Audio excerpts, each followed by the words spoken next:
King David's wisdom and trust in God continued throughout his entire life. The text we are digging into today tells us that he was aware that his time to die drew near. So what did he do? He called the newly anointed king of Israel, his son Solomon, and charged him with a special charge. Hi there, I'm Ken Godevanas, and this is Digging for Scriptural Gems. Thank you for joining us today as we study 1 Kings chapter 2, verses 1 to 9, studying carefully the words of David to his son Solomon. Let's dig in.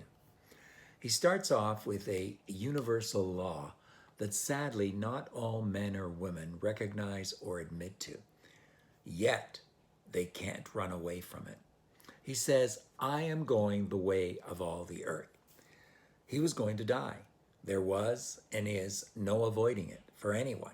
When he says earth, he means every human being that has lived on the earth or is living on the earth. We will all die. So far, there's no medical cure for death. Now, there is a difference between living life to the fullest and to the best of our ability until our last breath, something which I believe every Christian should endeavor to do. There's a difference between that and living life thinking we are immortal or able to escape death. Eventually, it gets us too. Today, you may live to be close to or just past 100, should God allow it. But eventually, short of Christ's second coming, you will succumb to death and what lies ahead. David knew that. He accepted it. Perhaps the first lesson for us here today is this. Do we know it? Do we accept it? We all know of those who don't. Those who strive to be what they were in their youth. Those who think that their money will enable them to have all they want for as long as they want or forever. What a shock they're in for. On the other hand, many of us know those, usually Christians, but not always, who can't wait to get out of here. Sometimes I feel like that, but then I pinch myself and come back to my senses. I realize that is not my call to make. It is God's. With the spread of euthanasia these days, especially in Canada, non-Christians are also more prone than ever to behave just like that. They can't stand the pain and or the loneliness of life any longer, be it physical, emotional, or social, and they want out. In saying this to Solomon, David was also teaching his son, something he never did well in his earlier life. He was also teaching him that one day you too, Solomon, will die. That's a lesson we need to get across to our children and grandchildren. Unfortunately, they need to learn it at a time when death is the furthest from their minds. That makes it harder. This acknowledgement and lesson serve as a segue for David to charge Solomon to act in a certain way. He says, be strong therefore, and show yourself a man. An initial reading, one wonders what the word therefore refers to. Is it the fact that we will all die, therefore be strong? That's including you, Solomon. You too will die. Therefore be strong and be a man. Or is it about the fact that Solomon's dad, David himself, is about to die? So be strong and be a man. Your dad's going to die. You'll be able to continue. That's a good question. Maybe we'll be able to answer that a little further in our study. David goes on to tell Solomon to keep a much higher charge than he is giving to him. The charge of God to his people. David's charging Solomon with something, but he says there's a much higher charge that God has given to us, to his people, to his leaders. So he says, and keep the charge of the Lord your God to walk in his ways, keep his statutes according to the law of Moses. So basically, Solomon, face reality. We all die. Be a strong man because God needs and wants strong leaders and strong heads of family. And be all that by living and acting as God had commanded us. Yes, that's all tough. But here's the good news. Solomon, do that so you may succeed in all that you do and wherever you turn. Do that, and God will carry out the promise he gave to me David. And here's that promise. God had said to David, if your sons are careful of their way, to walk before me in truth with all their heart and with all their soul, you shall not lack a man on the throne of Israel. What a deal. We'll stop there and dig a little deeper.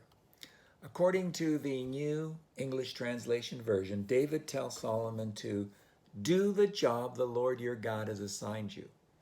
And you do that by following his instructions, etc. Now here's the second lesson for us, and it is expressed best by Chuck Smith. So we quote him.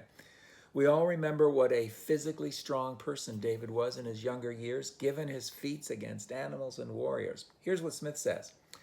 You know that the guy had to be in top physical shape, but yet in the later years, stricken and now about to die.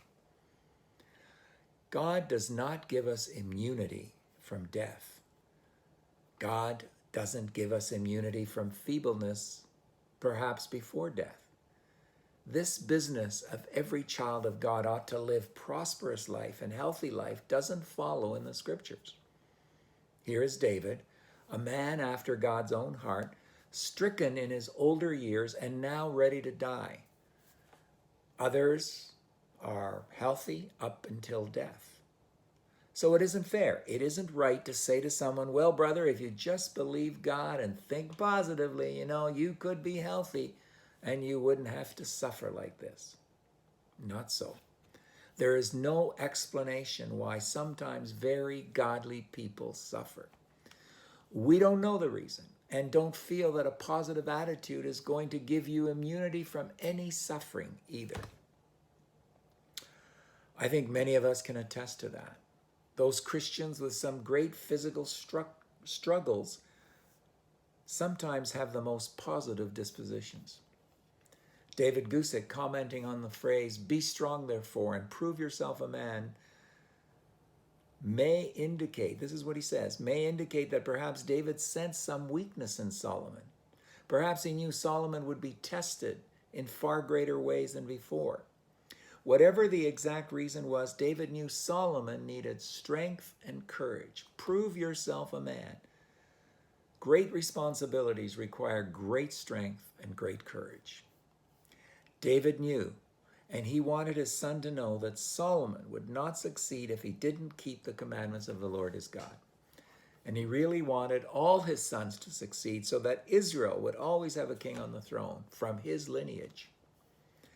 A vested interest perhaps, but also a pursuit of what God promised.